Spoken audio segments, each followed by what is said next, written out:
Two receivers, Cooley top of the screen against Kenneth Lyons. Red Feather to throw. Red Feather going to the end zone. It is a touchdown. Cooley, the Bulldogs have the lead. Two to the left, one to the right. In the backfield is Streeter with one more. Hand off Streeter, going to try to find a hole. He does. He's going to try to break another tackle. He does. Out to the 20. He's going to go for the pylon, and he's going to get in to the house. Reggie Streeter with his fourth touchdown scamper of the day gives Louisiana their first lead of the day. You might want to look at Reggie Streeter with his fourth touchdown, but watch the block here. It looked like number 59 for the Vancouver Legion here was going to have the angle on him. On the previous play, you know, they represent the city of Broad Shoulders. The player with railroads. And the throw by Dunhill is complete to Jamal Wooding, and he scores the touchdown on the very next play. Touchdown, Atlanta. Wow, Atlanta derails the Chicago defense on that play. He gets behind him. It's just everybody let him go, and Maurice Spurgeon was the only one back. Two backs and three receivers as Marconi drops to throw. And no pressure on Marconi at all. And the pass is picked off. And the defender, or the receiver, fell over. That's Koyama Shigeki. And he scores. Touchdown Legends on a pick six from Marconi. And the receiver fell over as he breaks for the football. Actually, Cooley thought he had a catch and was just trying to get his feet in bounds. And the Legends... Second down and 6. Titans down 4. Cantrell empty backfield, and Cantrell on his back foot. Touchdown! What a throw from Cody Cantrell to DR Sim. That was masterful. I thought that for sure was going to be knocked away or picked off. Anytime you see any SFL quarterback scrambling out of the pocket, it's usually not a good sign, but DR Sim gets so wide open here that he has such a huge target there for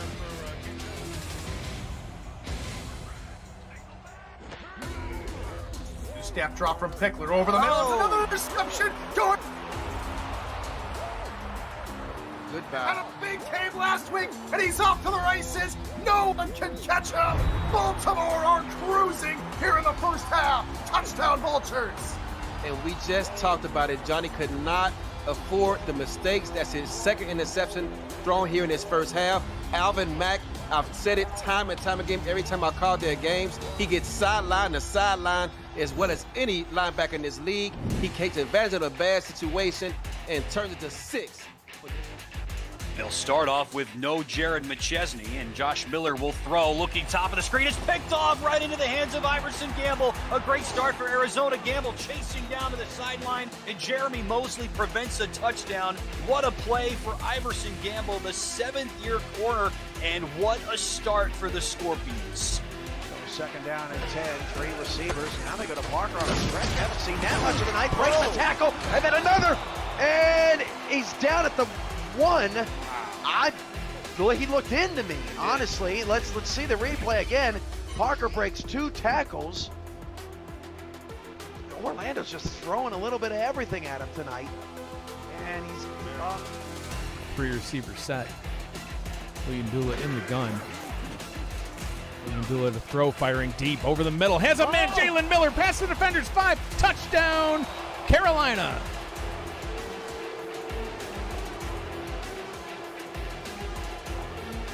Jeff Duffy in the chat just now saying Carolina is never out of it. Don't count them out yet. Well, there you go. Bombs away, boys. Here it comes.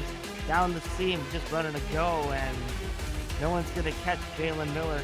He's the biggest receiving threat. and Legacy both off to the right side. And Garcia will pass. Garcia's in trouble, avoids a sack, fires deep down the field. The pass is caught. What a catch in traffic! It's a touchdown! Daniel Garcia makes an incredible play, launches it down the field to Clint Myers. And Clint Myers a little upset that Studwell's getting all the love. Over the outstretched arms of A.J. Levy, and Myers gets the touch. Thank you. Good afternoon, everybody. From Baltimore, Maryland is the SFL Week 5 action from Sports Gamers Online Stadium. We have the Baltimore Vultures facing off the Charleston Predators. Good afternoon, everybody.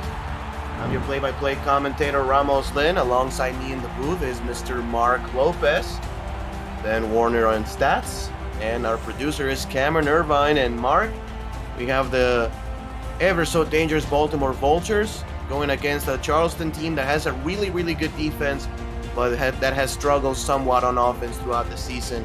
How are you today? What are your keys for this matchup? I'm doing pretty good, Ramos. I'm excited for this game. It's always exciting to call any Baltimore game. We all know their lethality on offense, as you mentioned. They're dangerous on the run game and the pass game. I think it's going to be like the key to this game will definitely be turnovers against Baltimore and turnovers taken away by Baltimore. Number one in terms of turnovers, with only 2 in the last 3 games they've played. The next best team with the fewest turnovers, Portland, had 5, having played 1 more game than Baltimore before this week. So you see right there, protecting the ball has been the key for Baltimore this season. Can Charleston take that away from them? I think that can be the key for them to at least try to put a dent against the Baltimore's scoring giant. The Vultures win the coin toss and they choose to receive in the first half, so we'll see Jack Whitmore and company on the offense first. We are set to kick this ball away. Thank you very much, everybody, for joining us this Saturday early afternoon, especially if you are in the West Coast this morning. And we are underway from Baltimore. This will be returned by Irvin at the 2-yard line. Irvin goes past the 20, breaks the tackle, and gets it to the 27. And let's introduce you to the Baltimore offense. Jack Whitmore is the quarterback, 6'4", 224 pounds. 6th season in the league, all with Baltimore. Warren Murray and T. Roy Gaines are in the backfield. Wide receivers are Ivory Irvin, David Anderson, Daley Holder, and Mac Chima. And the tight end is Cesar Ackerman from Jacksonville. I formation, a power set, as Charleston looks to be countering with a man-to-man coverage type of defense.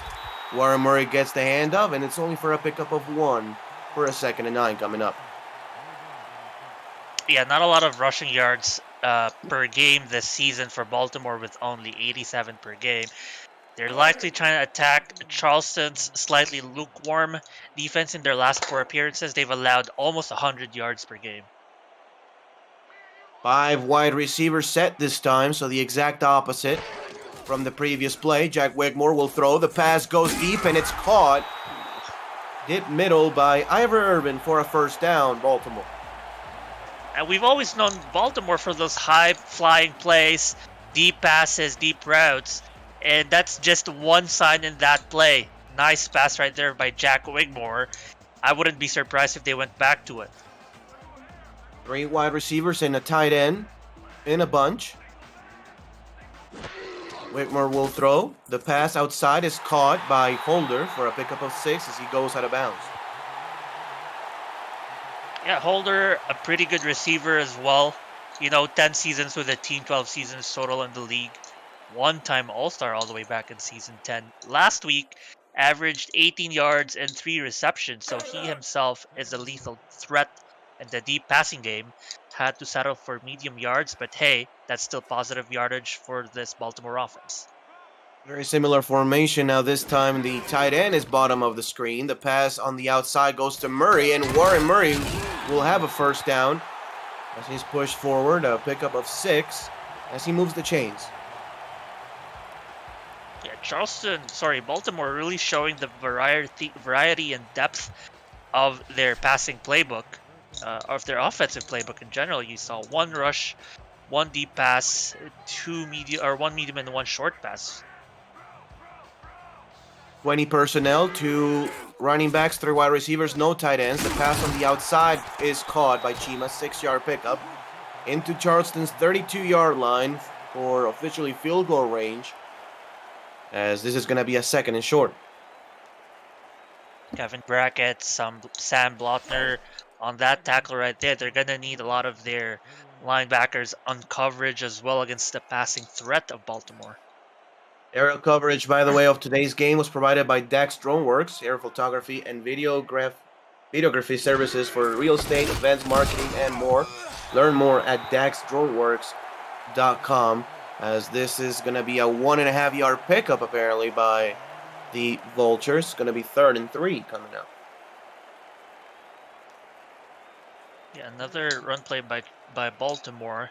Get a couple yards with that and set yourselves up for 3rd and short. Opens up the playbook for them. Wickmore will throw the ball deep, and the pass is going to be knocked away and almost intercepted. Trying to go with Mac Chima deep, but great coverage by the safeties, and this is going to be 4th down. Baltimore will attempt a field goal. And with a sunny afternoon, it's going to be good conditions for a field goal. What a defensive play as well. 2 defenders on the spot, deflecting that ball. And a deep shot that could have been the first points on the board. Instead, we're going to see a field goal unit here.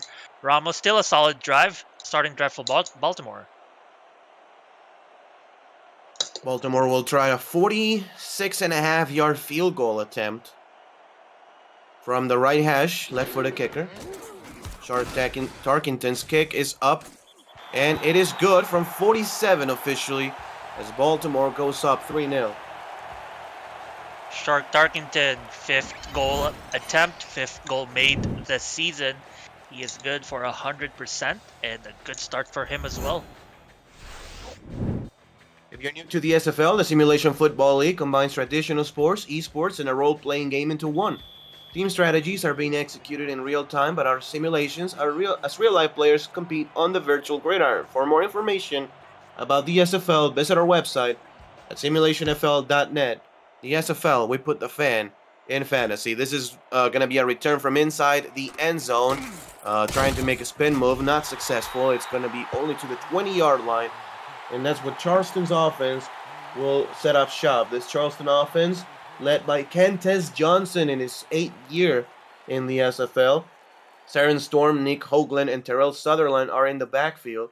Honos Adobe, Davius Reed, and Jay Hayden are the wide receivers. The tight end is Brian Murphy, and the center is Saint Nebuchadnezzar.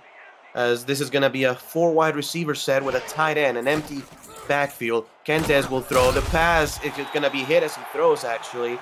And the pass will just go to the dirt. Incomplete, 2nd and 10. Yeah, just incredible pressure up front despite what looked like extra protection for Kentez Johnson, and not enough to protect him. They got home to him, almost a sack, and that's going to be, I think we're going to see a lot of those, dosage of Kentez Johnson getting hit. 3 wide receiver set this time, 2 backs on each side of Kentez. He will throw. Passing middle, the pass almost picked off. Should have been intercepted by Smith. This is going to be a 3rd and 10 coming up. Yeah, Frank Smith really read that well, and you could have seen him really jump that route way before the ball was released. Just unable to bring it down, so he had full read of that play. Credit to him. 3rd down and 10 yards to go. Looks like man-to-man coverage. Look for a blitz from the linebacker. As the linebacker will come with the blitz, the pass middle is going to be deflected and almost picked off. As this is going to be a quick 3-and-out for Charleston's offense. Charleston offense, again, Mark, that has struggled through the first 4 weeks of the season. They will be forced to punt. They have struggled indeed, might be an understatement, averaging less than 20 points a game, 17.8 to be exact. Not doing good in the yardage per game either, and you saw here their first 3rd and out, perhaps a sign to come for this game. We'll see if they make adjustments the next drive they get the ball back. This is a pretty good punt, actually, going all the way to the 39-yard line, and boom, the football is the returner, but Baltimore recovers, and they will get extra yards after that, so everything working for the Vultures, as they will get it past midfield to the 47 of Charleston. I mean, for a winning team, Ramos, you gotta be good, but you also gotta be lucky. And for Baltimore, they were both. Despite the good punt, the ball got fumbled, Luck was still on their side and they got the ball back anyway. 1st and 10. Again, 20 personnel now with an offset I formation as Murray will get the handoff and he gets popped after a 1-yard pickup. Let's introduce you to the Charleston defense. Thomas Matthews and John Lawley at defensive ends. Defensive tackles are Moore Rivers and Robert Cherry. At the linebacker position is Jack Brown, Gina McFly, and Kevin Brackett. And the DBs are Mark Martin, Tyson Thorne, Sam Blotner, Jacob Clear, Matt Ryan, and John Stemango. At the strong safety position, John Stemango, the only one of those defensive backs with an all-star appearance. This is going to be a pass to Mac Chima for a pickup of, say, about 6 yards to the 40-yard line. And it's going to be 3rd and 3 coming up. Yeah, Baltimore really likes that outside pass to get medium yardage. And this is going to be the second time they're set up for 3rd and 3. We'll see if they can convert this time. They've converted a few already in their first drive. 3rd down and 3 yards to go. A lot of players in the box. Murray gets the handoff, and he's going to be shy of the 1st down. Not going to get there. And I would like to see Baltimore go for it here on 4th and inches. What do you think, Mark? I think they could. They just showed us that they can run the ball for more than a yard for sure, but they're just swing passes. I think the variety in their playbook can afford them to do so, and they're lining up with their offense on the field. They might go for it, Ramos. Yeah, once you go for it on 3rd and 3 with a run, it's because you're willing to go for it on 4th down most of the time. And they do, as T-Roy Gaines will pick up a 1st down just barely, but he will. To the 36-yard line for a 1st down. Yeah, T-Roy Gaines, also the GM, really liking that play. Gets the 1st down for his team. Fullback carry as well, 4th down completion. And a solid play for Baltimore. They're still on the field. So Charleston, despite doing nothing on their offense, their defense is also letting Baltimore do their thing. Maybe a quick out here to one of the bunch guys. There he goes, Mac Chima. He will pick up a 1st down and plenty more. Gets out of bounds at the 22 for another Baltimore 1st down inside field goal range. Yeah, it's not, when it comes to yards after the catch, that's where a lot of these players are lethal. You see here Mac Chima breaking one tackle that could have stopped him before the 1st down was converted. Instead, he gets the 1st down, and Baltimore rolling. That they are, as they will have another 1st down and 10. Charleston with no 1st downs, actually no yards yet. Baltimore 3-0. With 5:22 left in the 1st quarter. Whitmore will throw the pass middle. The pass going to be knocked away and almost intercepted. Great play on the ball made by Sam Blotner at corner. 2nd and 10. Yeah, solid play. It's a similar look to what Whitmore was attempting in their first drive. Another deep pass to the end zone, towards the outside corner. Again, deflected by Charleston. Empty set. We may see some slants here. That's exactly what we see. The pass going to be middle, and it's caught by Ackerman, who pushes the pile for a 1st down. And he turns a 3-yard pass into a 10-yard gain.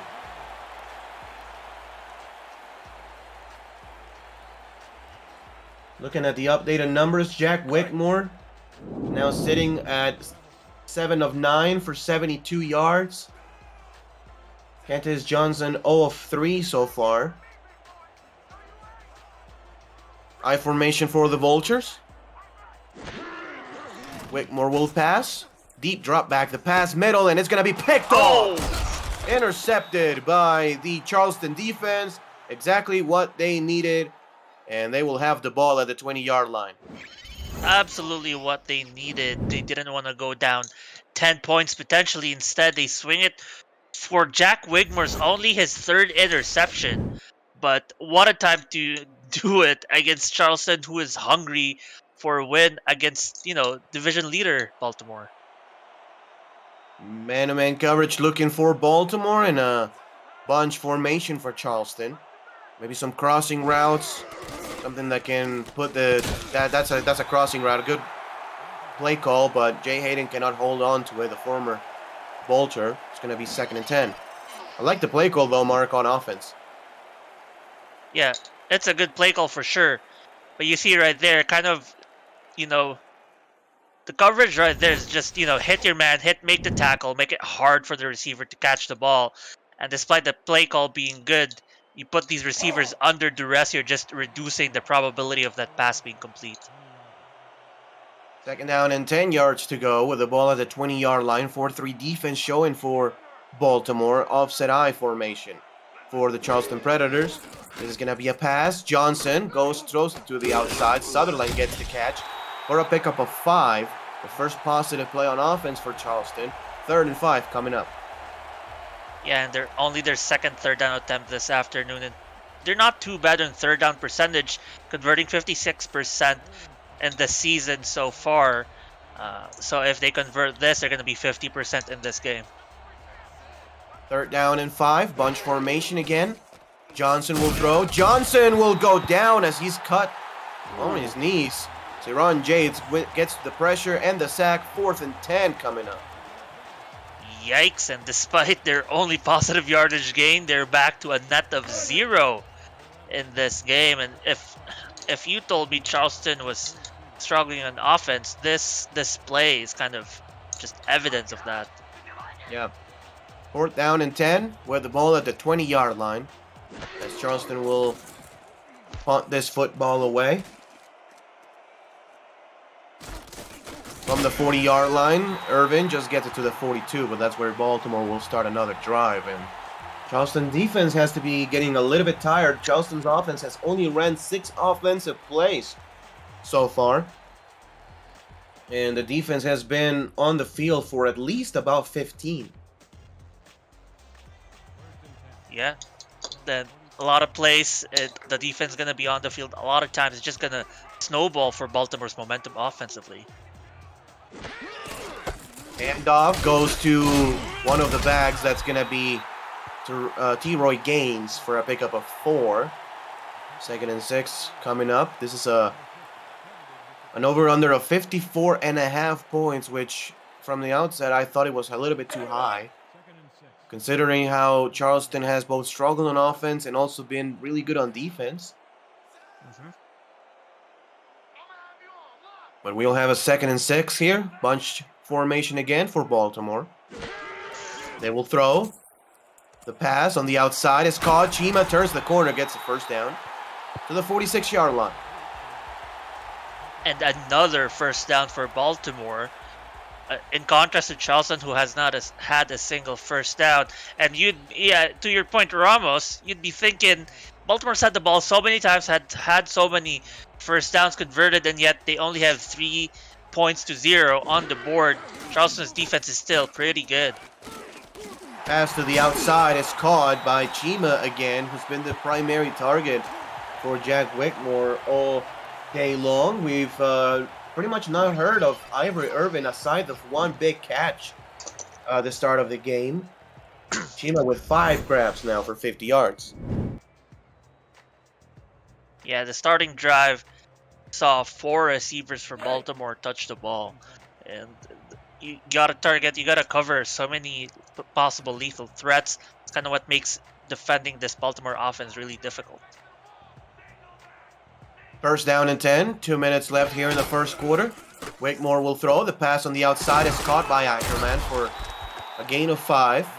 Gets it to the 28. Second catch for the afternoon for Ackerman.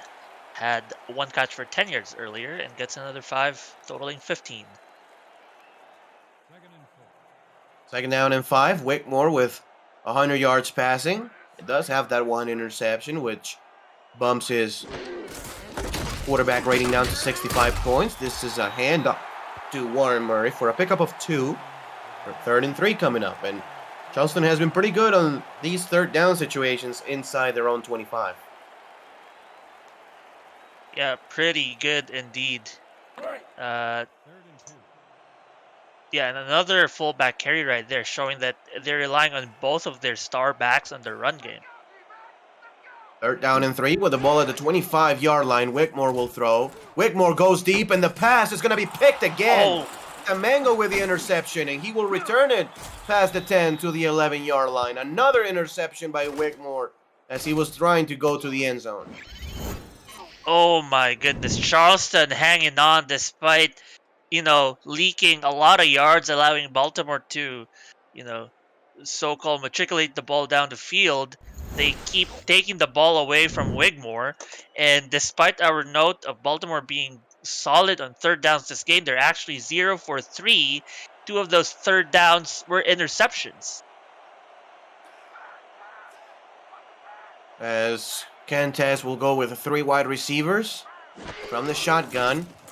Cantas, he gets hit as he throws again. The pass almost intercepted. Let's introduce you finally to the Baltimore defense. We have not had a chance to do it. I mean, only 7 plays. Joe Duncan and Al Walker are the defensive end. Nate Brown and Saron Yates IV are the defensive tackles. Frank Smith, Keenan Samuels, and Ali Mack are the linebackers. And on the DBs, Enzo Bold, Marvin Himes, Ben Stackenpaper, Elijah Warfield, Giovanni Bold, and Troy LaShaw are all the 6 DBs on this star-studded defensive formation for the Vultures. This is going to be a run to Sutherland. He gets a couple on the play, make it a 3rd and 8. And man, Charleston just hasn't moved the ball past the own 25. No, yeah, they have struggled the first 4 games as well with respect to yards per game. They averaged 43 rushing yards a game, which is kind of curious. They have signed 3-star, backs, and it looks like they're lined up for a pass as well. There's going to be a slant. The pass is caught for the first Charleston first down of the game. Gets it to the 22-yard line, and maybe they can get some momentum after this. All you need against the Baltimore defense is some momentum, because it seems like the defense has been hanging on, doing pretty well, serving this offense more opportunities with those 2 takeaways. So we've got to make the most out of it. Looks like bump coverage as Charleston will go under center. Johnson will throw. Johnson steps up in the pocket. The pass is deflected away. And incomplete, as this is going to be the end of the first quarter of play. Baltimore 3, Charleston nothing. You're watching the Simulation Football League presented by APM Music on YouTube.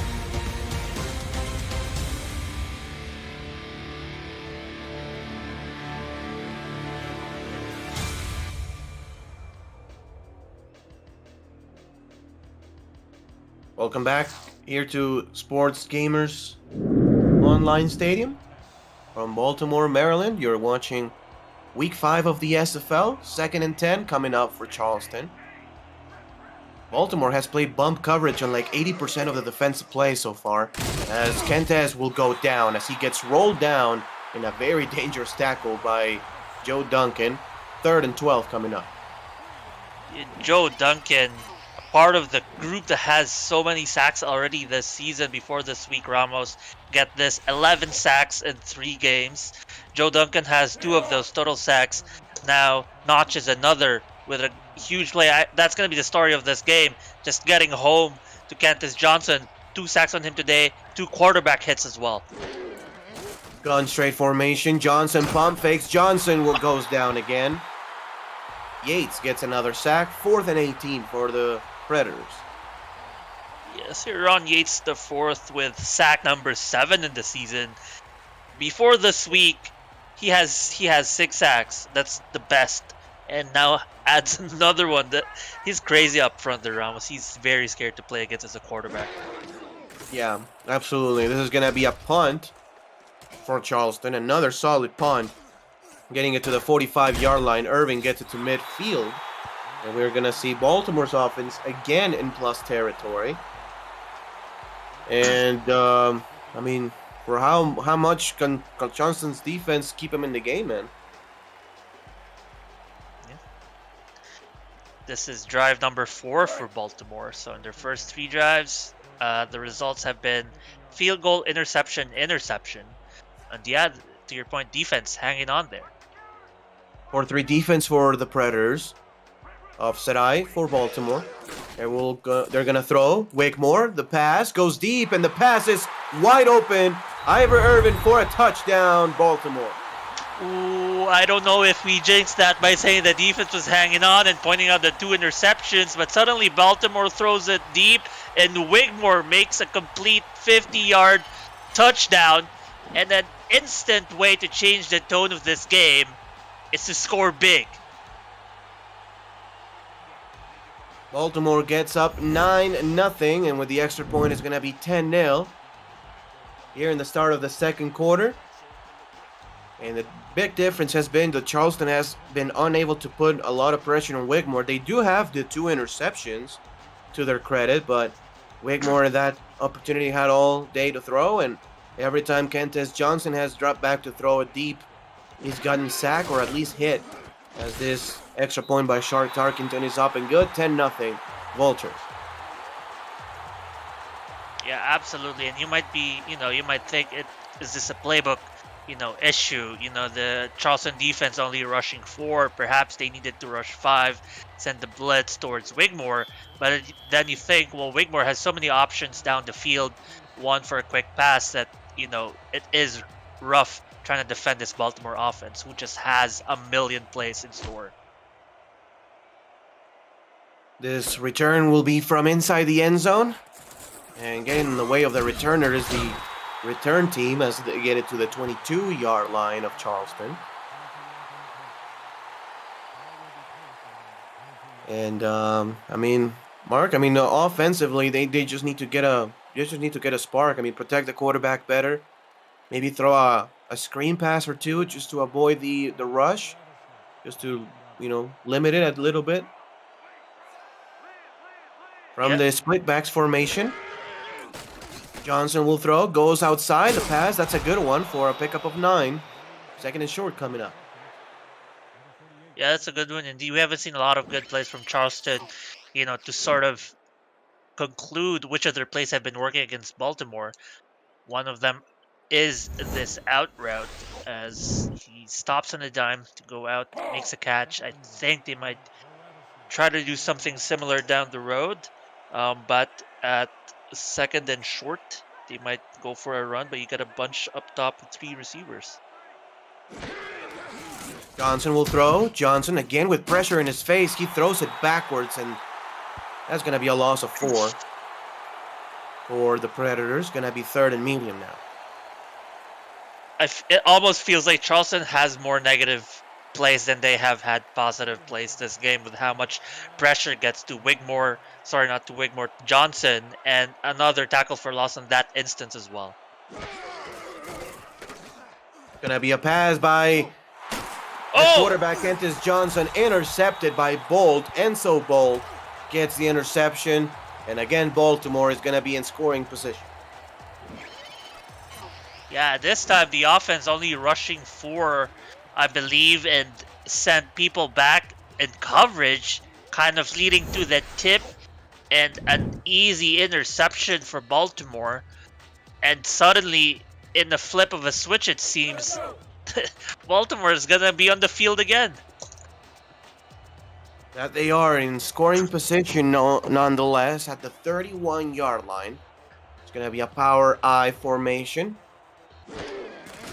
Handoff goes to Warren Murray on the outside. He gets a block, gets another block, breaks a tackle, and gets it to the 17-yard line for a big gain.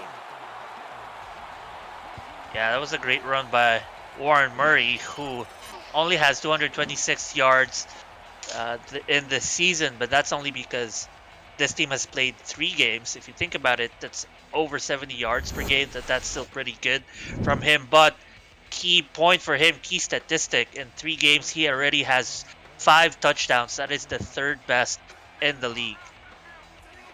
First down and 10 with the ball at the 17-yard line, bunch formation. Wigmore will pass. The pass to Warren Murray, who makes a spin move and pushes forward for 7. 2nd and 3 coming up. Let's see. With 39 points that Baltimore's averaging this season in their first 3 games, they are actually on pace to have the highest scoring season ever in franchise history. Second best has been on season 18 with 38.8 points per game. 2nd down and 3. Warren Murray gets a handoff, turns it to the outside, off tackle, gets 2.5. Will be 3rd and inches coming up, and this is, I think, T-Roy Gaines territory. Yeah, I agree. 3rd and inches. We saw him do 4th and inches, Ramos. So yep. I wouldn't be surprised. I'd put my money, in fact, on a T-Roy Gaines carry. Well, you may lose some money because he's not in the backfield. No. He's actually spread out wide. Look for the screen pass, actually. There it is. Screen pass. Warren Murray, can he get to the sticks? He cannot. Loses 2. A great job defensively by Charleston. Stopping the edges, and it's going to be 4th and 3. And Murray losing yards at the same time I lost my money. I think his momentum, Ramos kind of not doing him any favors, catching the ball, leading him backwards, and that was the difference actually. Yeah, curious play call. Obviously, maybe they thought they could fool Charleston, and just didn't work. As this is going to be a 27-yard field goal attempt, and it's blocked by the Predators. Charleston blocks the kick, and again, they are avoiding every single bullet except of one, really, for that pass to Ivory Irvin.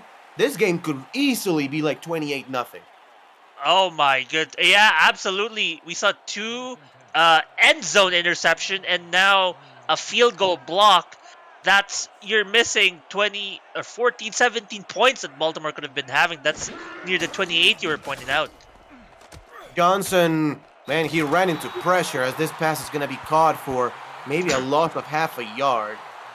Kent has Johnson, 24 passing yards, 1 interception, and he's just having a tough time out there. Yeah, absolutely. We'll see at the end of the game which will be a higher number, Kentez Johnson pressures or Baltimore points. And it's up there right now. 3 wide receivers and a tight end for the Predators. Johnson will pass. The pass caught. Good decision by Kentez. Gets it to the slot receiver for a pickup of 9 yards. It's going to be 3rd and 1. 3rd and 1. Good position for a 3rd down. It's really short, but when in the season you're really struggling and averaging only 40 yards rushing yards per game, you kind of think, is our running game reliable enough to get the 1 yard? But it looks like they're not going to rely too much on it this one. The pass goes to the outside. The pass called by the tight end. That's going to be caught for a big gain. Going to midfield. The best play by far offensively for the Predators goes to Brian Murphy. Brian Murphy with a big catch, but also big yards after the carry. And look at this guy, 6'5", 250, running down the field, trying to outrun 2 defenders. And a great play by him, bringing this Charleston team much more forward than they've ever been in this game. That's good for a gain of 21, which accounts for half of the yards that Kentez Johnson has so far in the game. 3 wide receiver set for Charleston. Look for the quick in and out, top of your screen. No, it's going to be a handoff to Sutherland. He bubbles, makes a spin move, and goes for positive yardage. Keeps pushing the pile for a pickup of 5. Man, Mark, that could have easily been a 3-yard loss. Yeah, absolutely. That was Sutherland. That is, if I'm not mistaken, his first carry of the season. Did not have one in their last appearances. So, yeah, what a play to be for his first carry of the season. 2nd down and 5 with the ball at the 45-yard line. Kentez will pass it to the outside. Another 1st down. Davius Reed gets that one. First catch of the game for number 18. As Charleston is approaching scoring position for the first time today. Yeah, starting to catch fire. Coach gave them a good speech, perhaps. In the meantime, while the offense was on the sideline. But they still got to go through the Baltimore defense, who has been in Kentez Johnson's face all afternoon. 1st down and 10 with the ball at the 39. Kentez changing the play. Kentez Johnson will throw the ball outside. Caught. That's another good gain of 7 yards. And pushed out of bounds is the corner, as we will have a 2nd and 3. But Charleston is in scoring position officially. Yeah, and I like that play, Ramos. Setting up a play call for a quick pass. You know you've been being pressured all day in front, so give your quarterback a chance. Give him some fast routes to the outside. Let the ball go quickly, and that's what gave them the yardage in that play, Ramos. Johnson with the same route, just going opposite side to Davius Reed for a 1st down. And Charleston keeps moving the chains. The SFL will like to recognize some staff who operate mostly behind the scenes to keep the league operational during the season. Corey Manor handles all stat entries on our website, and Liam Crowder keeps the site up and running across the globe. Michelle Colston prepares all the box scores for statisticians, and Mark Lopez, that's that guy, running point on tech support for those books. Check back next week for more staff's shoutouts helping to make the SFL the best operation in sim sports. First down and 10 with the ball at the 27-yard line. Handoff, Sutherland pushes a guy down. That's Joe Walker, who had no chance. But it's only a 1-yard pickup as Mack and company make the tackle. Yeah, good stuff in the middle. And it's going to be rough finding anything in the middle. You know, in fact, we saw when Sutherland had a good run earlier for several yards, it was when he attacked the outside. Down the middle, it's a rough going for anyone trying to do it. Now the handoff goes to Sutherland for a pickup of 3 on the play. 3rd down and 6 yards to go. And Charleston's offense has been moving the ball consistently, converting on those 3rd downs. And let's see what they can do this time.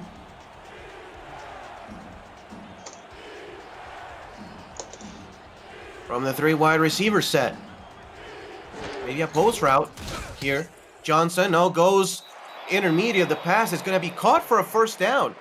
Able to turn the corner and stretch the ball past the 1st down marker is the Charleston Predators receiver, and we'll have another 1st down.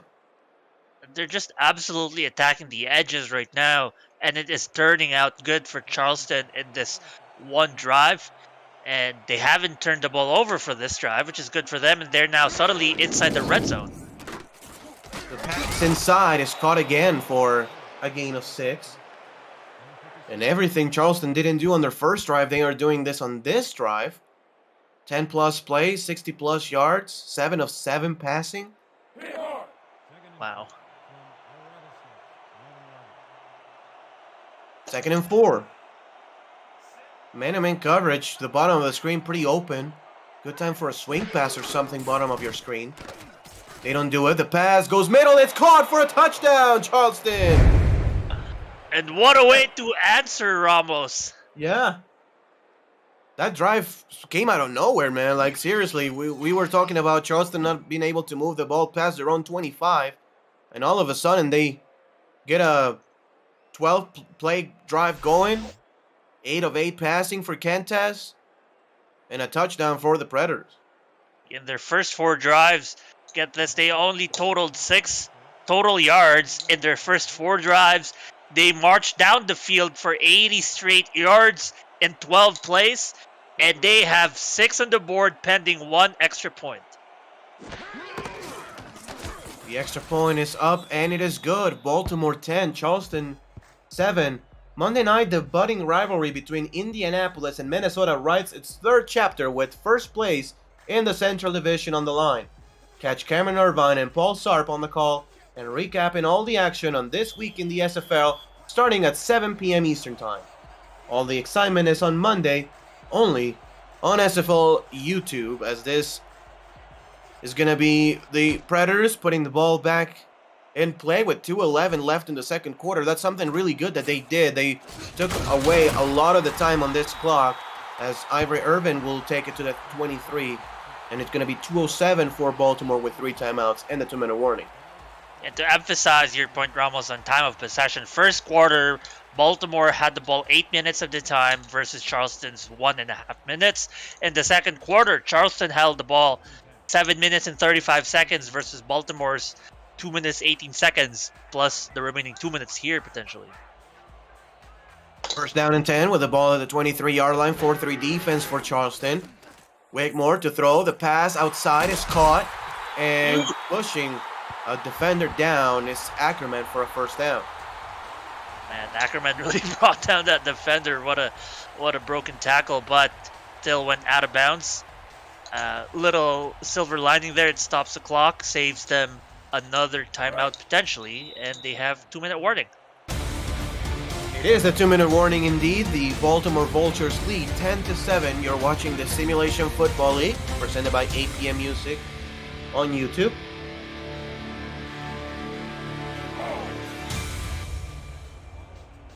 And it's Jack Wakemore with 163 yards passing, a productive day, but also has 2 interceptions. that at least cost Baltimore 6 points, if not 14. Wigmore to pass. Wigmore goes deep, and the pass is deflected away. And should have been again intercepted by Blotner. 2nd and 10 coming up. Yeah, Blotner just ready to get interception number 2 for himself, and you saw him cover his receiver, sticking to his hip really close, jumped up at the ball at the right time, Ramos, and just a little slip of the hands perhaps, or bouncing the wrong part of the arm. That could have been a close one. 2nd down and 10. Handoff goes to Gaines, and T-Roy gets 5.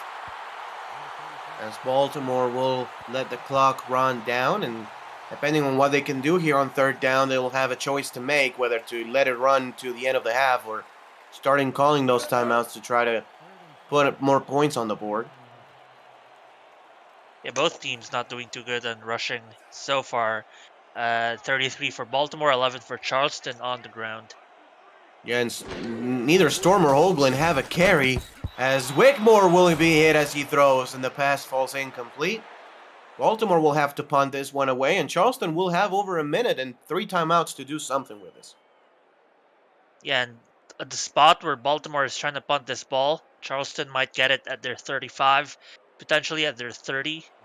And with their 3 timeouts, yeah, I think they can hopefully do some clock management and get some points on the board. 4th down and 5.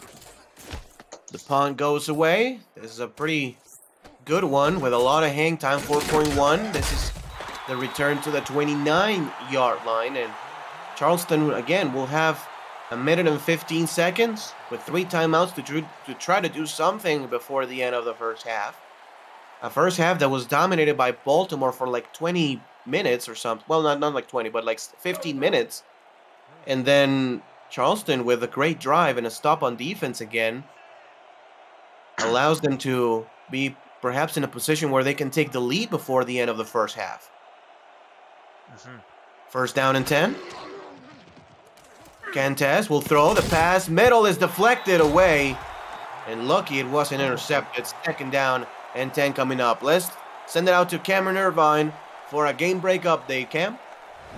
Thank you, Ramos. The Atlantic is delivering today, but how often do you see this? Late in the 3rd quarter, Shabazz Synergy to Josh Gill, and he drops it. Results in a DC field goal. Carolina hanging around at the Dragons, 13-10 late in the 3rd. Back to you, Ramos. Thank you, Cam. Great game. Very close one. Low scoring just like this one. Davius Reed puts a move on the linebacker after the catch and picks up a 1st down, and Charleston now goes in the no huddle. Oh, some nice dancing moves right there. Johnson will pass outside, caught again for a pickup of 5. I will say one more play, see what you can get. If it's a completion, call a timeout right afterwards. Johnson, the pass outside, incomplete. That will stop the clock. 3rd and 5 coming up. Yeah, good couple of plays right there. That one that went for a 1st down conversion, that's what Charleston needed to sort of have a chance at putting points on the board, sorry. And they are under 46. They're trying to reach for, if it's for a field goal range, around the 35-ish, maybe 30. I think it's possible. 3rd down and 5. Press man coverage by Baltimore. Johnson will go down again. Joe Walker makes yet another sack. And Charleston will let this go all the way down to just a handful of seconds. We'll punt it away and call it a first half. What you do here, in my opinion, Mark, is directional punting. You do not let Ivor Irvin to have any shot at this one. Just kick it out of bounds. I'd even wait till the play clock goes really down to 0. Yeah, for sure. Just let it go all the way down to like 1 or 2 seconds on the play clock and kick it out of bounds and be done with it.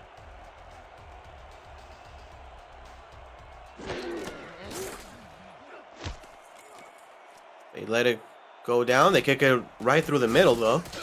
Irvin makes a spin move and goes down. Good coverage at the 27-yard line. And this is the end of the first half. A very interesting one where Baltimore had every chance of scoring and putting 20-plus points on the board. But Charleston hanging in there, 10-7 Vultures over Predators. I want to hear your thoughts here in the first half, Mark. What do you think? I mean, I think it is a surprisingly competitive game. In a game where most people would chalk as a lopsided matchup, Ramos, with the number one offense against the third worst offense in scoring. Instead, we see a one-score game at the half-point mark, and suddenly, I'm excited to see if Charleston can force an upset in this game. On the return is Charleston. One of the best returns the returner has had so far to the 23-yard line, as both Sternstrom and Nick Hoagland have no rushing attempts, and Hoagland with a couple of catches for -4 yards. As we welcome back you guys to Sports Gamers Online Stadium here in Baltimore. Check out sportsgamersonline.com or check them out on YouTube and see why millions visit their website and YouTube channel. First down and 10 with the ball at the 23-yard line. Johnson will throw. Johnson steps up in the pocket. The pass incomplete. Trying to throw it outside to the receiver, and it's a 2nd and 10 upcoming. Bolt with another pass deflection. Yeah, Bolt carrying over from his first half escapades with a good deflection right there. And if not, putting pressure in front against the passing game, or against either the backs or the quarterback, they can also protect the backfield. To throw, Johnson, the pass deep, and it's going to be knocked away, incomplete. 3rd and 10 coming up. At this pace, Ramos, I think, maybe perhaps that one scoring drive for Charleston might be their only successful drive. Besides that scoring drive where they went for a pass touchdown, every single drive did not go over 10 yards. 3rd down and 10 with the ball at the 23-yard line. Gun straight formation for the Predators. They will pass. Johnson, middle, the pass knocked away again by Himes this time. It's 4th and 10. Back to how we started this game is exactly how we start here the third quarter, Mark. And a different flavor of offense, or of defense, perhaps, where in the first half it was a lot of sacks and pressure. And this time we see a no air zone, or what's the term? Like, no pass zone, essentially, protecting the backfield. 3 deflections in a row. And they're going to force another 3 and out. The no-fly zone by the Baltimore Vultures in full effect here to start the second half. 4th and 10 as Irvin is back deep to return this one. His kick is a good one, going to about the 38-yard line, and a fumble again, and again the same guy recovers it for Baltimore. Is the second time Ivor Irvin fumbles a punt. And again, I think that's Morehouse with the recovery, saving Baltimore. I've never seen 2 return fumbles in a row. Sorry, not in a row, but in a game. We already have 2 here. It's only the third quarter. Things are very suspicious happening around in this game. I formation for Baltimore with heavy set. That's going to be Warren Murray for a pickup of 2. Jack Brown on the tackle. Warren Murray with his 7th attempt for 24 yards in the game. So he's averaging actually 3.4 yards per carry, which mathematically would put you at achieving a first down every single time if you keep heading it to him. So not too bad for him. 2nd down and 8 yards to go. 4 wide receivers. Well, it's actually 2 wide receivers and 2 tight ends. The pass by Wickmore goes outside, and falling is the tight end. Bishop, only a gain of a couple. 3rd and 5. Perhaps a little underthrown. The receiver had to jump backwards for the catch. But besides that, you still want to see completions. And it's 3rd and 5. Baltimore is no stranger from converting only 5 yards. Wickmore to throw. Wickmore goes deep, and the pass wide open is Mac Chima past the 20 to the 10-5. Touchdown, Baltimore. And that's touchdown number, or at least a 50-plus yard touchdown number 2 for Jack Wigmore. And with that, he eclipses 220 passing yards. And if we were about to put a an upset watch on this game. Baltimore is ready to tell you no, there will be no upsets happening. But hey, it's only the third quarter. Charleston, can you answer? But anyway, what a great touchdown. What a great touchdown indeed. Jack Whitmore is the second time we've seen a deep pass for a touchdown out of Baltimore. 17-7 in Charleston. Feels like this upcoming drive is incredibly important. I mean, if they cannot put points on the board, at least a field goal on this upcoming drive, all of a sudden it looks kind of an unsurmountable lead. And I understand it's the start of the third quarter, but the way this Baltimore defense is played, well, you know, Charleston needs to answer, and they need to answer quickly. Miss any SFL action? Want to fast forward your SFL experience? Check out highlights of SFL games on the SFL YouTube channel and on Highlight Nation, provided by Victor's Valiant, YouTube's premier sports highlight maker. Subscribe to Highlight Nation and Victor's Valiant on YouTube for all your college football and basketball highlight needs, as this return goes to the 24 for Charleston, and they will try again. Yeah, they've got to try again. They've got to do it perhaps in this drive or in the next two drives, because what they're trying to match up is, you know, the yardage gain of Baltimore in that previous play, over 50 yards in their two touchdown plays, 102 yards, 153 yards on their other offensive plays for Baltimore. Charleston has to answer somehow. The handoff goes to Terrell Sutherland for a pickup of 1. And still, we haven't seen any rushing attempts to Saren Storm or Nick Hoagland. Saren Storm hasn't touched the ball at all. Like, throwing, running, he hasn't touched the ball at all. And for the other halfback, Nick Hoagland, 2 catches, -4 yards. He's touched more bodies in pass protection than he has the ball. Terrell Sutherland gets another handoff for a pickup of 5 yards, man. And I understand, you know, Sutherland and Hoagland and Storm, they have gotten hurt in the first 3 out of the 4 games, but man, you cannot be that passive, and you need to give the ball to them unless they're still lingering from injuries. The only explanation I can find. Johnson with a play fake. The pass is out of bounds. Out of bounds to Brian Murphy. No gain, 4th and 5. Yet another 3 and out for Charleston, so not looking good for them. Baltimore now primed to extend the lead beyond the 10 points. Obviously, if they don't turn the ball over like they did the first half, they're going to keep up the space. We'll have another punt from Charleston. This one goes all the way to the 33-yard line. Good space for Irvin this time. Gets it to the 47-yard return. And we'll send it back to Cam for another game break update. Cam? Thank you, Ramos. Remember when Josh Gill fumbled and it resulted in a DC field goal? Well, Shabazz Synergy hits Gill on this play, and he fumbles it.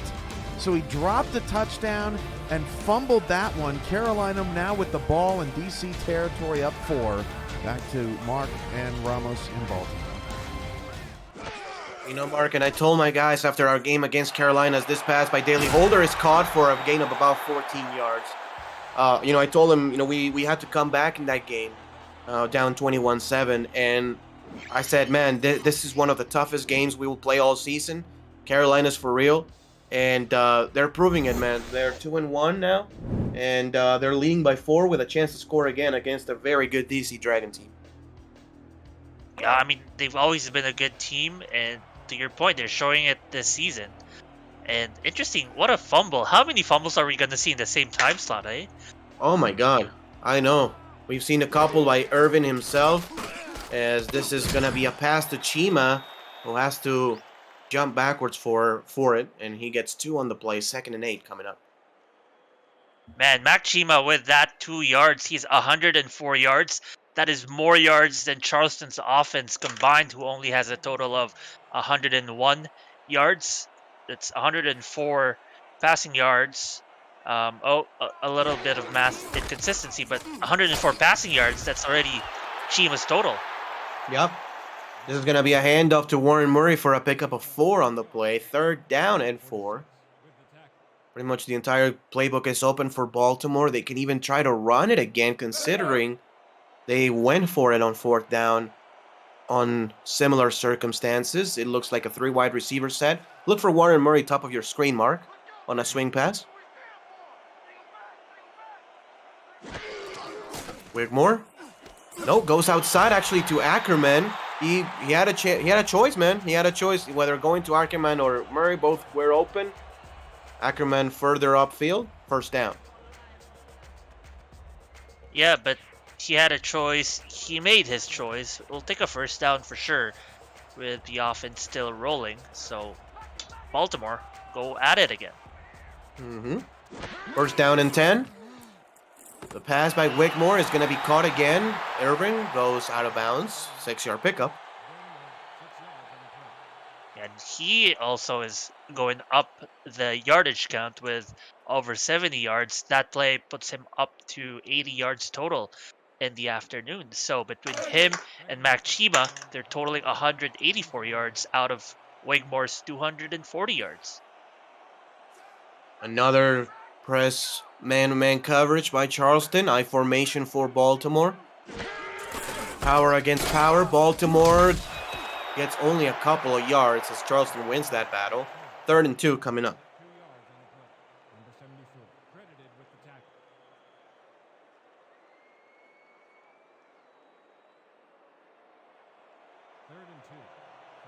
Third down and 2 with the ball at the 26. Offset I formation, 4-3 defense for Charleston. The handoff goes to Murray, and he goes nowhere. Actually loses half a yard as Charleston makes yet another stop inside the 30. John Stamango with the tackle. Good tackle by Stamango for sure, forcing another potential only field goal. And they are going for the field goal here. This is definitely much better than going down potentially 6 more points, 7 more points. Yep, absolutely.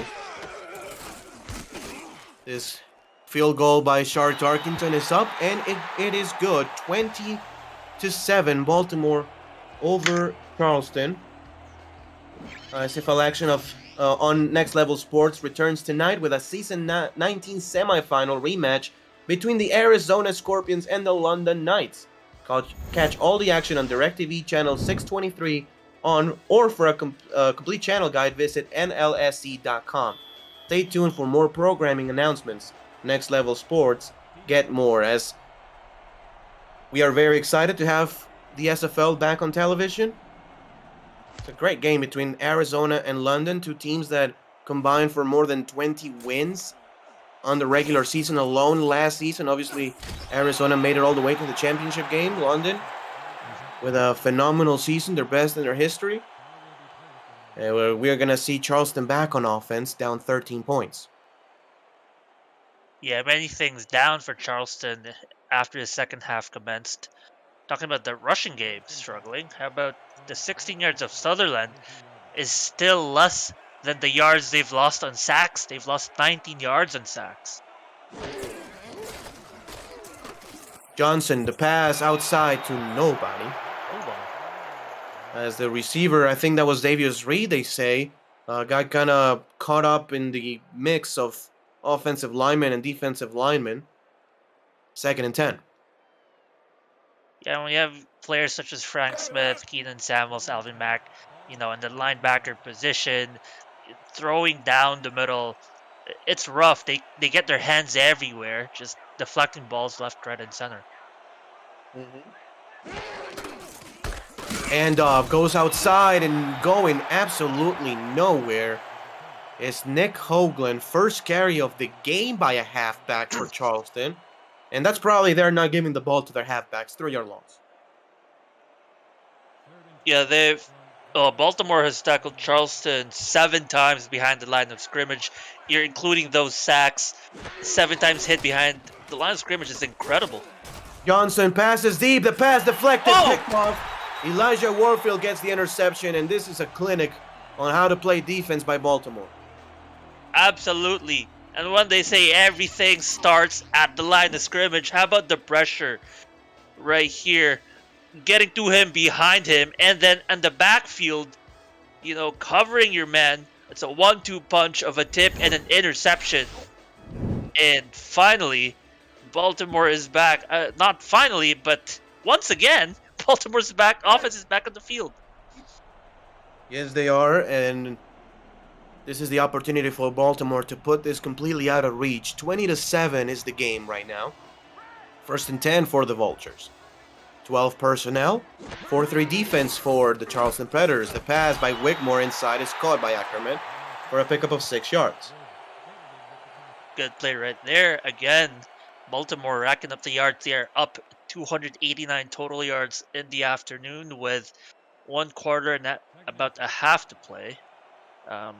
Interestingly, average yards per play for Baltimore, 6.6. That's triple of Charleston's 2.1 yards per play. Warren Murray will go nowhere on that carry as he loses a yard.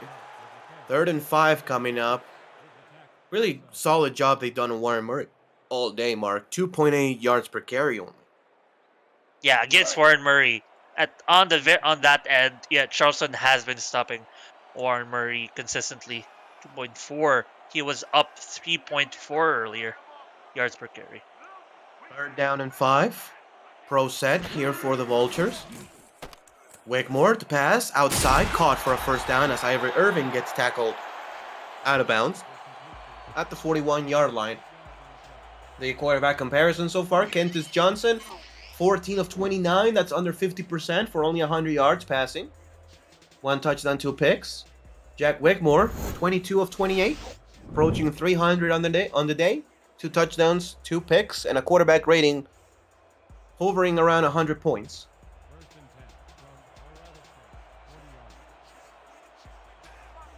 We'll see 4 wide receiver set with single back offset to the left. Wigmore under center. He will pass. Wigmore. The pass outside again. Irving gets the catch for a pickup of about 8.5 to the 33-yard line. Same play, same result. An outside pass to Irvin has been successful all day. Targeted 7 times, received 5 of those receptions.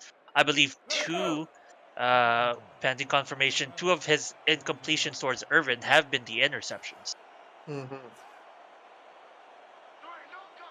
2nd down and 2 with the ball at the 33. Maybe another screen pass. That's exactly what it will be. Warren Murray will break a tackle, gets out of bounds, doesn't pick up a 1st down. So all in all, good job by Blotner. 3rd and inches coming up. The third, instance where they only need a few inches. The first time, Tierra Gaines did it for 4th and inches. Second time, 3rd and inches in the red zone did not pan out with a swing pass to Murray. We'll see how they approach it this time. 3rd down and inches with the ball at the 31-yard line. Wigmore hands the ball off easily. Warren Murray gets a 1st down and more as he spins and gets it to the 21-yard line, a 10-yard pickup. Putting on his dancing shoes and doing pirouettes around the offense. Warren Murray, what a play by him, gets the inches and more. Look at that, that's 1 there, another, before being tackled by the referee as well, actually. Yeah. But huge play by Warren Murray. Huge gain. And Baltimore approaching the red zone again. Now Charleston has been really good defensively in this position of the field as the handoff goes to Tierra Gaines for a yard.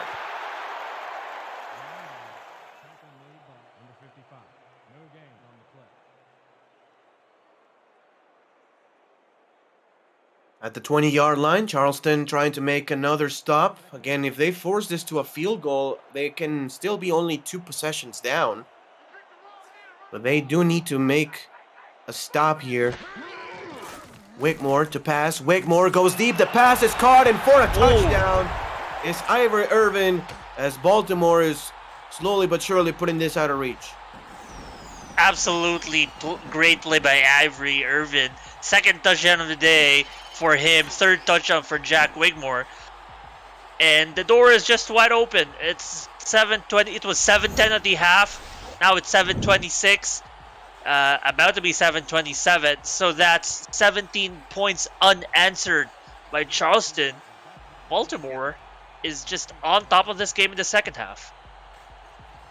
Yep, they are. I mean, aside that Charleston drive that went for like 70 yards, Charleston has combined for probably 10 yards of offense. And I'm being nice because, you know, you have to account the sacks, you have to account, you know, the tackles for loss. I mean, it's just been tough sledding for the Predators so far here in Sports Gamers Online Stadium. 2 minutes left here in the third quarter. Baltimore leads by 20. And you're absolutely correct. You're being nice on them. They actually net only 8 yards outside of their 80-yard scoring drive. There you go. Well, I was close. Baltimore kicks it away as Charleston will return it from the 1-yard line. The return past the 20, past the 25, past the 30, and man, one tackle away from going all the way up to the 34-yard line. Charleston with some good field position. Adobe with the return. Yeah, but with the way things have been going for Charleston, you start thinking, is a good field position even enough? They actually have to, you know, get those third down conversions done. They're only 3-4-11 on third down efficiency. They need to convert those and keep moving the ball down the field. Yep. Johnson will pass. Johnson goes to the outside. The pass caught wide open is Davius Reed. Getting it to the 47-yard line of Baltimore. 5th grab for Reed in the game. Yeah, one of the more spectacular plays right there by Charleston's offense. You saw there, under duress was Kentis Johnson, under pressure, but still finds his guy on the outside and still puts it in the bread basket right there for Davius Reed, who makes a great catch and yards after the play. So, solid play overall for Charleston. Speaking about the Atlantic Division, the Carolina Skyhawks are 3-1 as they defeat the DC Dragons 17-13. First down and 10 here for the Predators. They will throw again. Johnson passes outside. That's Hoagland for no gain. Does it count as a lateral? It seemed quite horizontal to the quarterback, but nonetheless, it didn't gain any yards for them. For second down and 10, the ball at the 47-yard line. It's a pro set, but from the shotgun. 2 wide receivers, 1 on each side. Johnson will pass. Johnson tries to throw the ball across his body and gets hit. 3rd and 10. Yeah, if you're a quarterback, you don't want to be in Kentis Johnson's shoes. He's probably been hit every single play, almost. Over half of the plays, pressure was on him, if not already touching him. 3rd down and 10 yards to go. The ball is at the 47-yard line. Gun straight formation. Johnson with time. The pass inside is caught for a first down. Wow, and look at this. Charleston inside Baltimore's 31 and their first successful drive in the second half.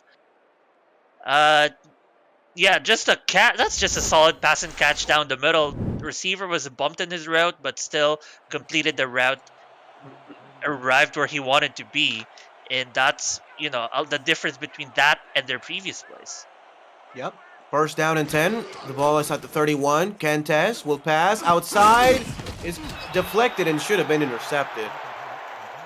Should have been. Paper. Absolutely, you're right. I think who was the other one who almost intercepted the ball? There were like 4 Bolters who had a chance at it, to be So fair. I think Troy Lawshaw was kind of in the mix. Probably Enzo Bolt. And this is going to be 2nd and 10. 21 seconds left here in the third quarter. Johnson with a handoff goes to Terrell Sutherland, who gets a crease and a pickup of 4 yards, as this is likely going to be the end of the third quarter. A third quarter dominated by the Vultures. I mean, at the half, we were 10-0, and Baltimore scored 17 points here in the third quarter. Put your 4s up, everybody, as well as your 12s, 86s, 68s in the chat.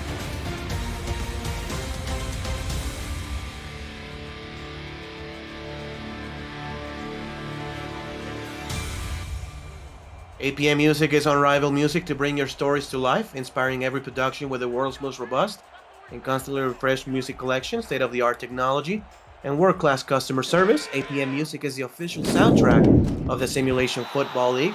To explore the library and to find perfect tracks for your projects, visit apmmusic.com, as this pass is deflected by Frank Smith, and it's going to be 4th and 6. And that puts Cantus Johnson to 17. Completions in 35 attempts, still under 50%. They're really trying to throw to Honus Autobi. 5 targets, only 2 receptions. He had a great game last week. Baltimore just, making that assignment and covering him well.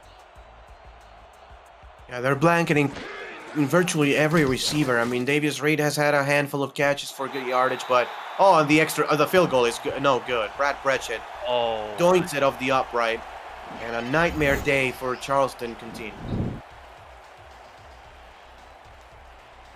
Wow, doinked at the right post, and it's not it wasn't an issue of distance. It was an issue of aim, unfortunately.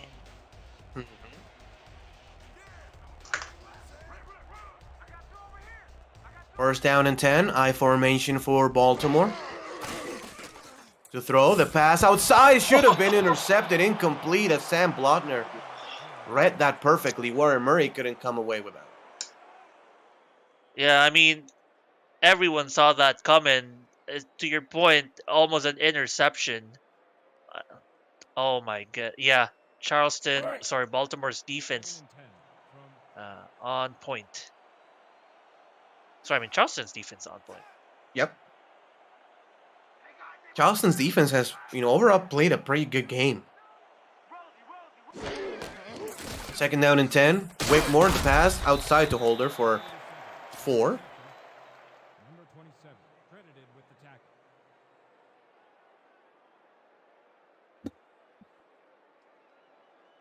And, for a 3rd and 6 here in this situation, I mean, I will not be mad if they just run the ball, try to put more clock down, not force an interception. They will go in the gun 5 wide receivers, though. Let's see. Whitmore passes. The pass middle is caught. And going deep down the field is the receiver. That's number 18, Anderson, with the catch. David Anderson, the backup receiver. Yeah, I mean, they're completing passes to everyone, to their star receivers now, to their backup receiver. Baltimore just has weapons, and you gotta give credit as well to the longevity of this team, the consistency of having the same players every season, especially your quarterback, your most important player. 6 seasons in the league, 6 seasons with the team. The pass outside goes to Warren Murray. Finally, with some space. In that screen pass, gets 13 on the play to the 22. How about performing an encore on his previous dance routine? Warren Murray pulls out another double spin move, it seems like, over there. And yeah, showing that he can play a good running game as well.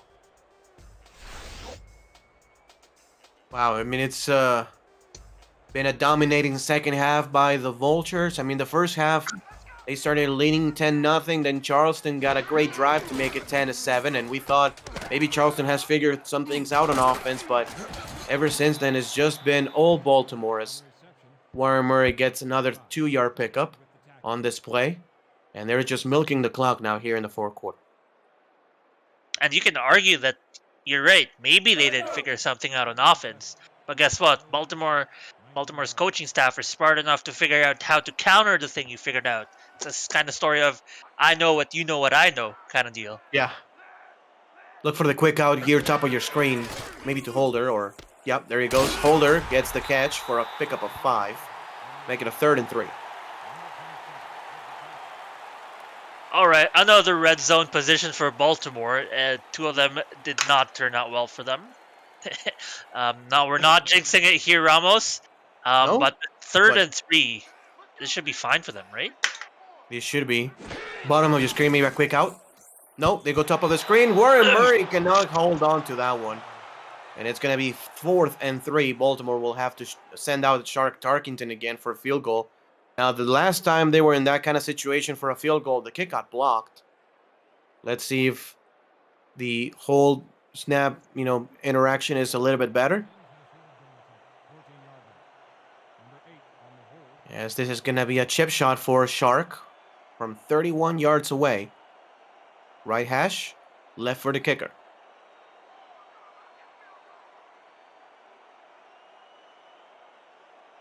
The hold is good, the snap is good, and the kick by Shark Tarkington is perfect. From 31, 30-7, Baltimore over Charleston.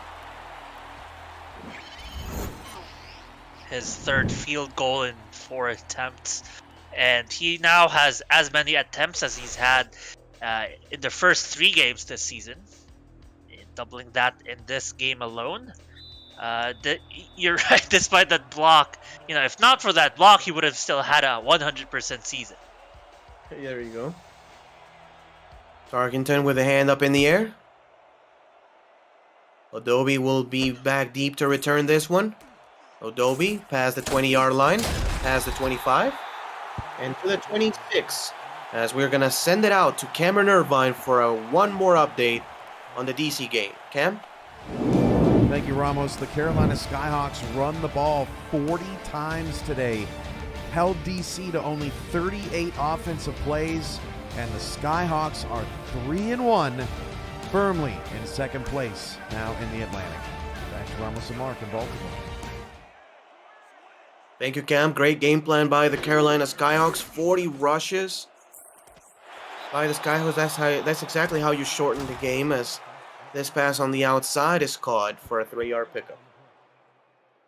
Man, those 40 rushes is more than the total rushing attempts by either team in this game. If we count all running backs, all rushing eligible backs, we're a total of 17 plus 8 is 25. Second down and 7 yards to go. To pass, Johnson. The pass is going to be caught by Adobe. Getting a first down. That's about as wide open as we've seen a Charleston player be all game long. Yeah, especially Adobe, who has been really covered all afternoon. Nice catch right there by Adobe.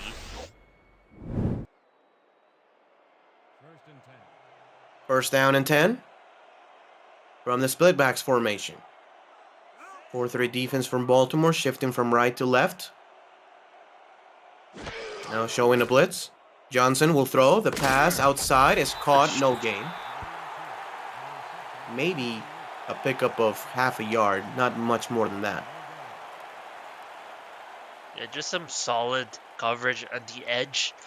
For outside passes like that, you like your linebackers to usually rush the ball carrier. And that time, the linebacker was already on the ball carrier as soon as the catch was made.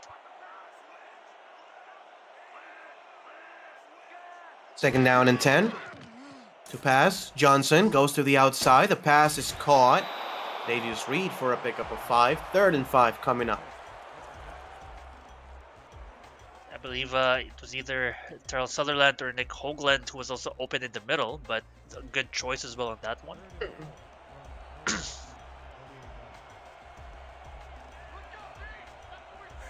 Third down and 5. Look for the slants here to the tight end, perhaps. There is a slant to the tight end, and this is going to be caught for a first down to the 43.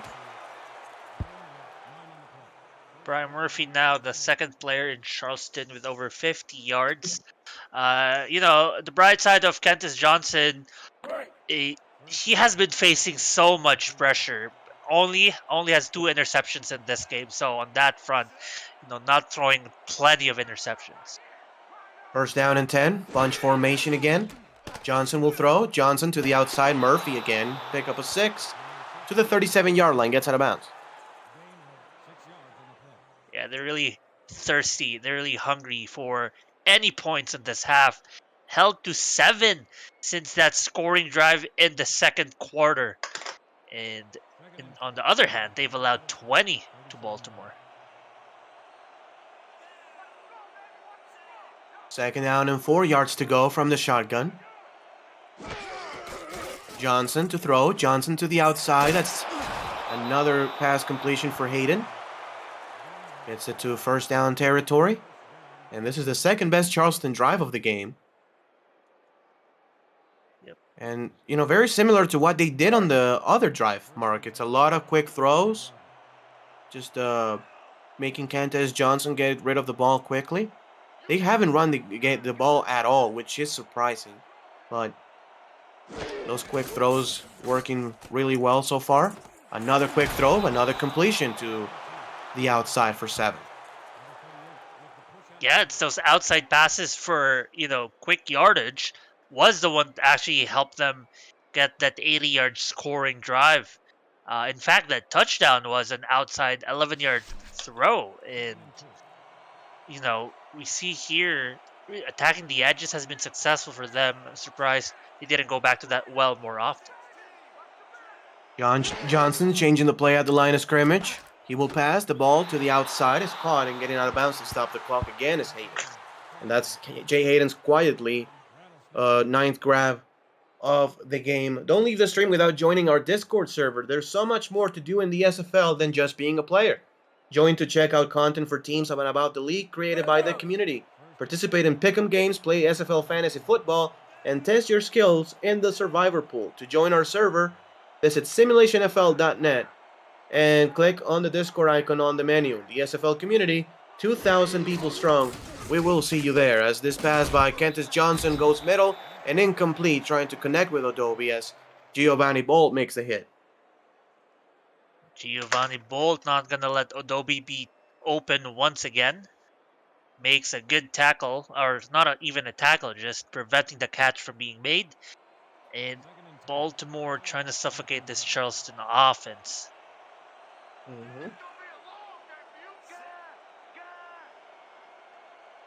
Gone straight formation by Johnson, This pass middle, this pass is caught. Again is Hayden with the catch, his 10th grab of the game. And Charleston will go no huddle. I don't like this. The field has significantly shrunk on you. The pass, caught for a touchdown. Davius Reed finding the opening on the zone. And Charleston is back on the board for 7 points.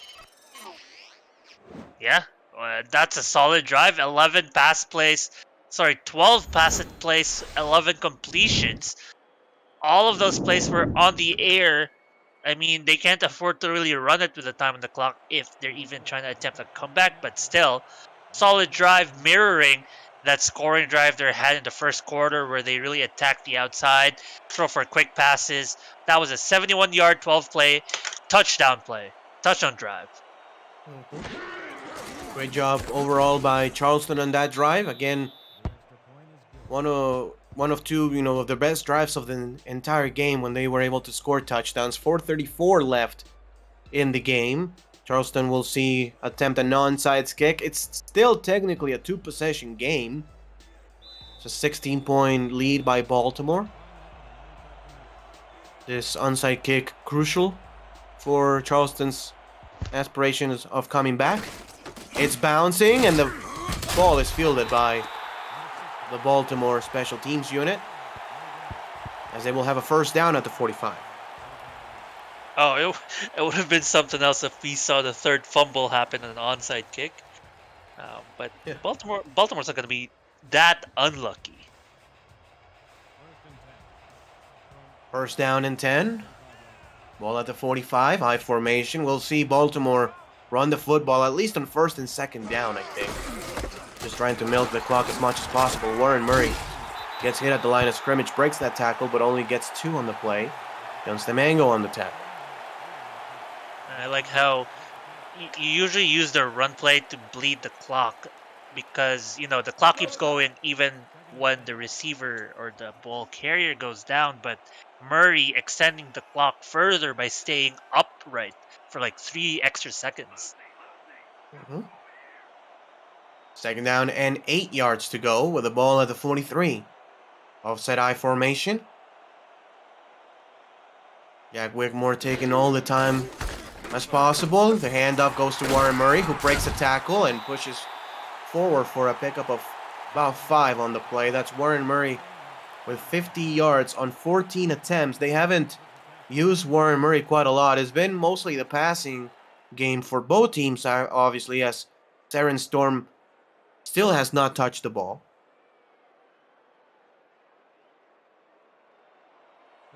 Third and 3 coming up.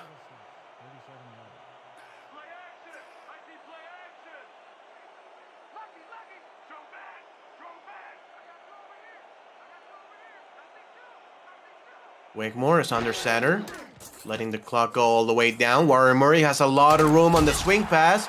He breaks the tackle. Warren Murray outrunning the defense, and finally gets down at the 8-yard line. First and goal for Baltimore, as this is at least going to take it to the 2-minute warning. And what a performance by the Vultures. Yeah, absolutely. Jack Wigmore on point. You know, there's still time on the clock, but I'm just ready to give him player of the game. He's over 375 yards in the afternoon. 3 touchdowns, 2 interceptions, and boy, 9.6 yards per attempt, not to mention. And he just finds his players open, and then the players help him out too. You know, the yards after catch, it seems like for every single Baltimore receiver, has been incredible. Really has. First down and goal at the 8-yard line. We're going to see a little bit more of Warren Murray.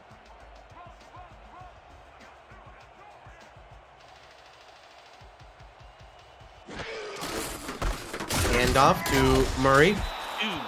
Goes for a loss of 1. Great job by Charleston on that play. Yeah, but I guess the closer you are to the end zone, the narrower the field is, the easier it is to defend the rush. But, you know, Murray, several times in this game, was able to just spin out of harm, but not this time. The 2-minute warning, Baltimore 30, Charleston 14. You're watching the Simulation Football League, presented by APM Music. On YouTube, it's going to be a 2nd and goal at the 9-yard line for Baltimore. Charleston trying to make another stand inside the 30. They've been able to make 3 of those so far in this game.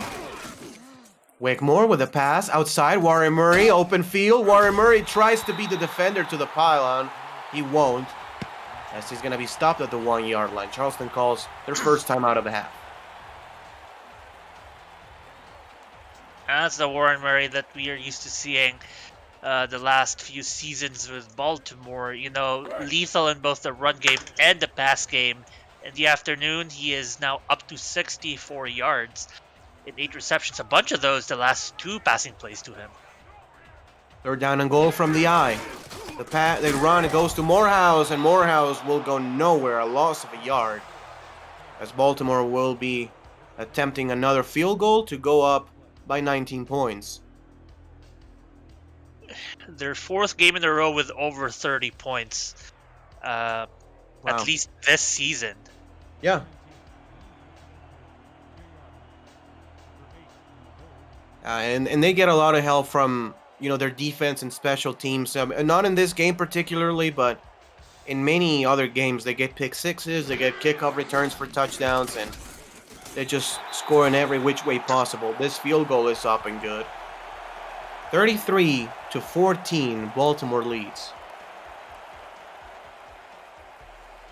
And with this 19-point margin, they have had the margin of victory against teams in their last 7 games over 2 digits. Over 10 points per game in the last 6 games, dating back to the last season. Wow. Odobe will the return on this one, gets it to the 23, and we're going to see Kentes Johnson and company back on the field for probably one last time. Kentes, at the end, his numbers look better than what they look by, you know, midway through the second quarter. 28 of 47, 2 touchdowns, 2 interceptions, with a little bit over 200 yards passing. QBR still around, you know, the mid-60s, but You know, by the end of the first quarter, that QBR was hovering around 20 points. This pass is going to go to Davius Reed for another catch. And a good gain on the play, as Baltimore has increasingly played some soft zone. Pass to the outside is caught by Hayden. Pickup of 5, not going out of bounds. So Baltimore is going to allow those to happen all drive long. Another pass. Hayden goes out of bounds this time with 1:18 left.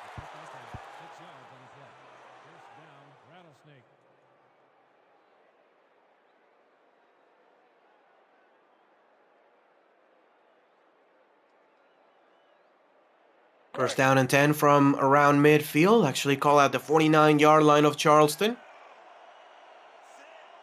Baltimore is going to go back to playing man-to-man coverage.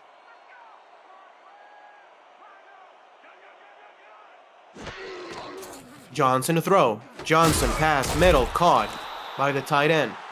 Pickup of 7. Murphy with another catch. He's got 6 so far in this game. Johnson passes, middle, dropped by the receiver, and we'll have a 3rd and short coming up. And probably the final drive of the game will be with Charleston. Best they can do is potentially go to 21 points.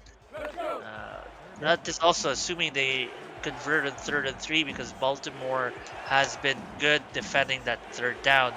They've only allowed Charleston to convert 5 of their 15 third down attempts. 3rd down and 3. Johnson, the pass attempted to Brian Murphy is incomplete, and we'll have a 4th and 3 situation.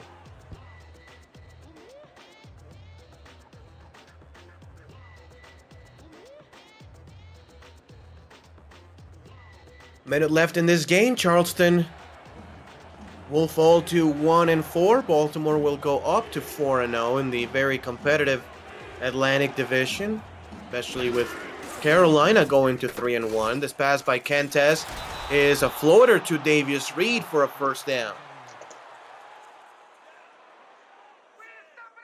1st and 10 at the 27. Johnson will throw. Johnson steps up in the pocket. Davius Reed again to the 14-yard line. Charleston is trying to at least get the cover here.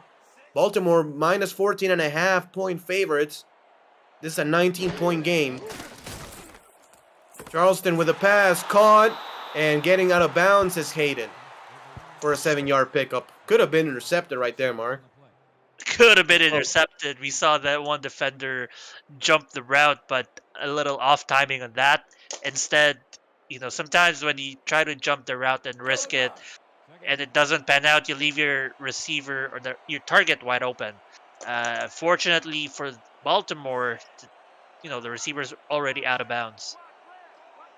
2nd down and 3, press man-to-man coverage for Baltimore. Kentes changing the play at the line of scrimmage. Johnson to throw, the pass outside, knocked away. And a 3rd and 3 coming up. Yeah, Baltimore trying to cover the 14.5 points. A lot of people, me included, had Baltimore cover the spread.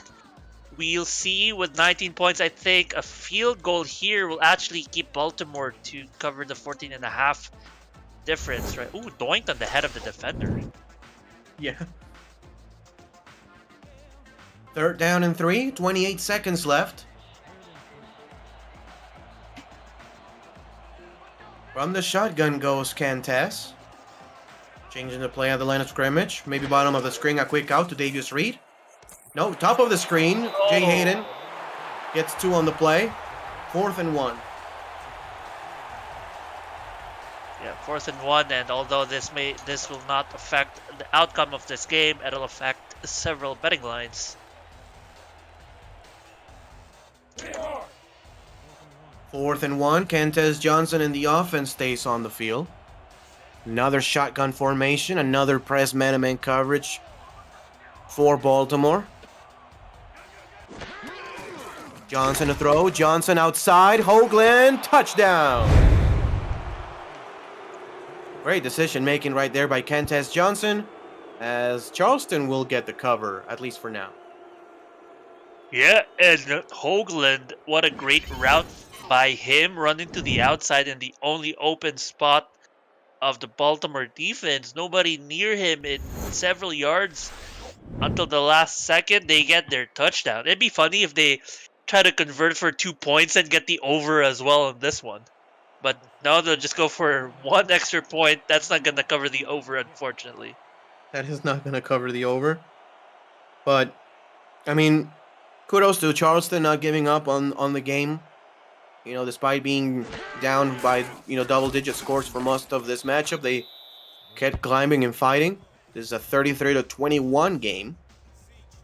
Still, we are in the under, 54 points out of the 54.5. Great job by Jack's Data. I mean, this is a 12-point game, 14.5 for Baltimore, and 54 points out of the projected 54.5.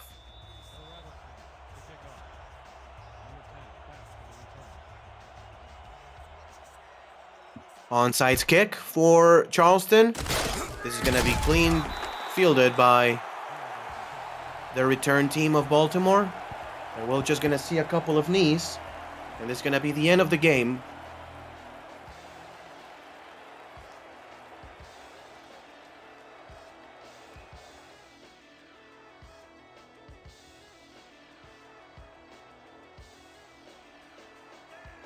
Wigmore and company going to 4-0.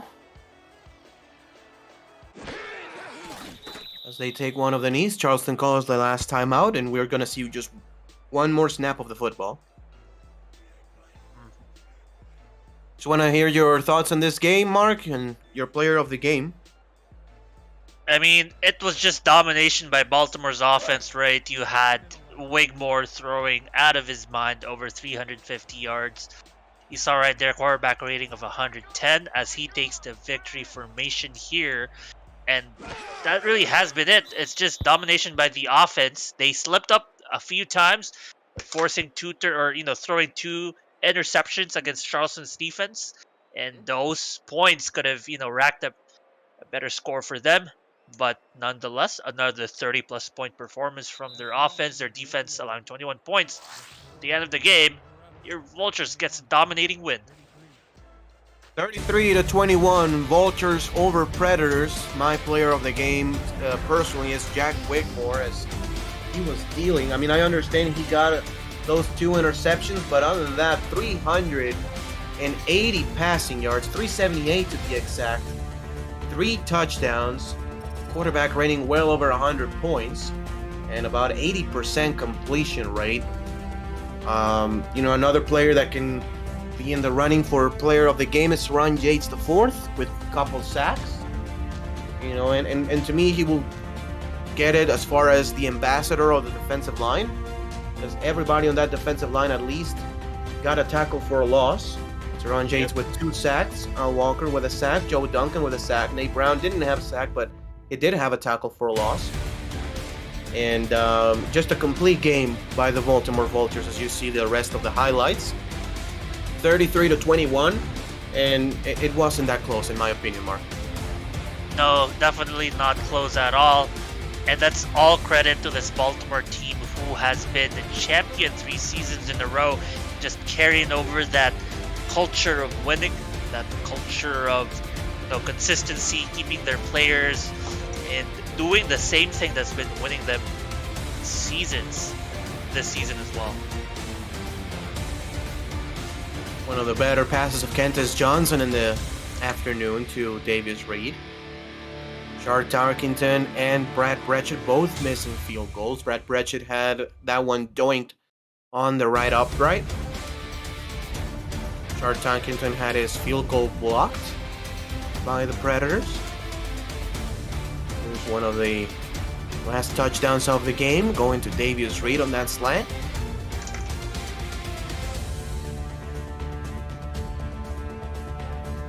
Jack Wigmore getting with Warren Murray, one of the better swing passes that Warren Murray got in the entire game. Breaking the tackle, getting all the way inside the 10-yard line. And finally, the pass for a touchdown to Nick Hoagland. And, I want to see one thing. I mean, these 2 running backs combined for -1 yard in the game. Right. if you include their passing, involvement in the passing, it's just -1 yards. On the ground, -3 yards. Player of the game is Jack Wickmore, 32 of 40, 378 yards, 3 touchdowns, had 2 picks, and the QBR of 110.2 for Mark Lopez, as well as Justin Reside in the stats truck. Ben Warner helping. Cameron Irvine pushing the buttons. I was Ramos Lynn, and thank you very much for watching more Week 5 action of the SFL. Stay tuned, everybody. There's a ton more games coming up. Good night, everybody.